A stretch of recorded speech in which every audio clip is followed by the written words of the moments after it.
অধিকাংশ যুবক ইয়াবা ব্যবসা করে আসেনি আমাদের সমাজে। তিনি ঘুষ খায়, তিনি সুদ খায়, তিনি দুর্নীতি করে, তিনি মানুষের সম্পত্তি দখল করে, আবার মাহফিলে সাদা দেয়, মসজিদে সাদা দেয়, এরপরে সমাজের মাধ্যমে করে আসলে নাই।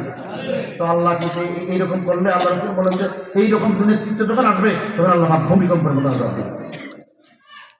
এরপরে কি 16 বছর তো আমরা এই অত্যাচারে ছিলাম। সমাজে নেতৃত্ব দিবে কিছু ক্যাডার বাহিনী, সন্ত্রাসী। আল্লাহ রসুল বলেন, দেখেন কত আজ থেকে 1400 বছর আগে রসুল বলেছেন উম্মতের হালত কি হবে।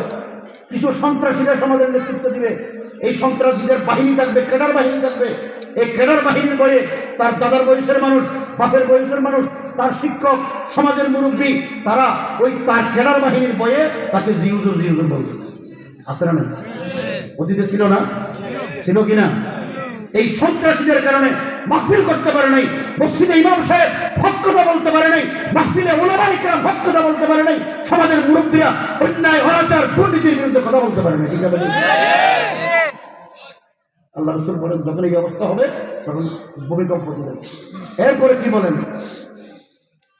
ওয়াকানা যাঈমুল কওমে আরজালুহুম, পিতৃ পরিচয়হীন বংশ জাতহীন লোক সমাজ জাতির নেতৃত্ব দিবে। দেখেন না, বাংলাদেশে অনেক এমপি হয়ে গেছে, 16 বছর এমপি ছিল, যেই সমস্ত নায়িকা গায়িকাদের কারণে এদেশের লক্ষ কোটি যুবক তরুণ তরুণীর চরিত্র নষ্ট হয়েছে, তাদের অভিনয়, তাদের গান, তাদের অঙ্গভঙ্গির কারণে এই চরিত্রহীন লম্পট নারী নেত্রী এবং গায়িকা নায়িকারা পার্লামেন্টের মেম্বার ছিল কিনা? রাসূল বলেন ওয়াকানা যাঈমুল কওমে আরজালুহুম, পিতৃ পরিচয়হীন বংশজাতহীন লোক যখন সব জাতির নেতৃত্ব দেবে আল্লাহ পাক তখন এই ভূমিকম্পের মতো আযাব দিবে। ছিল কিনা? এরপরে রাসূল বলেন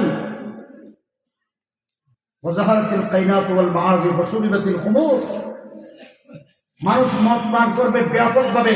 মদের নাম এখন তো পরিবর্তন হয়ে গেছে, বিভিন্ন ব্র্যান্ডের নাম আছে নাকি? নাম পরিবর্তন, গরিব বুড়ামারা মদ খাইতে পারে না।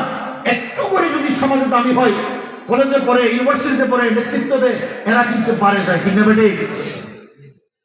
আমি তো ঢাকায় থাকি, উত্তরা, ধানমন্ডি, গুলশান, বনানীতে সিভিল সোসাইটি এলিট শ্রেণীর যত মানুষ আছে, কোনো মানুষ এই যে এই চরিত্রের মধ্যে নাই এরকম কোনো লোক নেই, খুব কম। আফসোস, তো এই দেশে আল্লাহ গজব দিবে না? এই গজব থেকে বাঁচার জন্য ব্যবস্থা কি? একমাত্র হলো আল্লাহ পাকের কোরআন। কি? কোরআন শরীফ যদি আপনারা না ধরেন, কোরআন যদি না থাকে আল্লাহ পাকের রহমত থাকবে না। এই মাদ্রাসাগুলো গরিব গরিব গোরাবা মাদ্রাসাগুলো, আমি গত বছর ডিসেম্বর মাসে চাইনা গেছিলাম সফরে। আপনারা জানেন যে আপনাদের জন্যতে আসেন, হক্কানি আলেমের পিছনে নামাজ পড়েন, মসজিদ আছে। চাইনার উইগুর বাংলাদেশের মতো 20টার সমান হবে একটা প্রদেশ, যেখানে হাজার হাজার মুসলমান নামাজ পড়তে পারে না, নিজের নাম নিজে মুসলিম সেটা পরিচয় দিতে পারে না। তাদের দুটো নাম, ঘরের ভিতরে মুসলমান নাম, বাইরে যখন বের হবে তখন চাইনিজ নাম, কমিউনিস্টদের শাসন, ওখানে মুসলমান পরিচয় দেওয়া যায় না। এই এত বড় বিশাল জনশক্তি আল্লাহ পাক আমাদের দেশে দিয়েছেন। তো আমরা যদি আল্লাহ পাকের বিধান কোরআনকে ছেড়ে দিই, আল্লাহ আমাদের উপর সন্তুষ্ট হবে না নারাজ হবে? এই আজকে বাংলাদেশে এই রাজনৈতিক হানাহানি, মারামারি কেন? এর একমাত্র কারণ হলো আমাদের জাতির নেতৃত্ব সঠিক ঠিক নাই। ঠিক না বেটে? এরা কোরআন মানে না। বাংলাদেশটা স্বাধীন হয়ে চলেছে 71 সালে, ঠিক কিনা? 71 সালে স্বাধীন হওয়ার পর আজকে 2025 সাল, 2025 সাল প্রায় 54 বছর। 54 বছরের ভিতরে কোনো যারা ক্ষমতায় ছিল, যারাই ছিল, বলেন তো পবিত্র কোরআনের একটা আইন বাংলাদেশের আইনে, সংবিধানে সংযোজন করেছে? বরঞ্চ আমাদের দেশটা স্বাধীন হলো 71 সালে, 72 সালে একটা সংবিধান হলো। এই সংবিধানে আল্লাহ পাকের নামও নেই। ঠিক নেই? মুসলমানরা যে কোনো কাজ শুরু করে কি দিয়া? বিসমিল্লাহ দিয়ে। বলেন কি দিয়া? যদি বিসমিল্লাহ দিয়ে শুরু করা না হয় ফাহুয়া আক্তাউ, আল্লাহ রাসূল বলেন সেটা লেস কাটা হয়। লেস কাটা জিনিস যেমন সুন্দর নাই, মুসলমানের যে কোনো কাজ লেস কাটা হলে এটা আল্লাহর দরবারেও কবুল হয়। বিসমিল্লাহ নাই। এরপরে একটা সংবিধান করা হলো 72-এ। এই সংবিধানে মুসলমানদের আপনারা বলেন তো এই জমিনের মালিককে, আসমানের মালিককে? আমরা কার সৃষ্টি? দৈনিক যা খাই এগুলি কার? অক্সিজেন গ্রহণ করি কার? সুস্থ রাখলেন কে? সবকিছু আল্লাহ।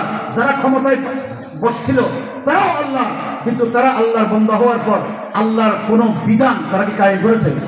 আল্লাহর নাম সংবিধানে নেয় নাই। এটা ধর্ম নিরপেক্ষ। এটা ধর্ম আবার নিরপেক্ষ হইতে পারে? বলেন, আমরা মুসলমান কিনা? মুসলমানদের ধর্মের নাম কি? ইসলাম। নাম কি? এই ইসলাম ধর্মের বাইরে আমরা কোনো কাজ করতে পারবো? ইসলাম ছাড়া আমাদের কোনো সমস্যার সমাধান আছে? মায়ের গর্ভ থেকে দুনিয়াতে আসার পর মৃত্যু পর্যন্ত ইসলাম লাগবে কিনা? আমরা ধর্ম নিরপেক্ষ।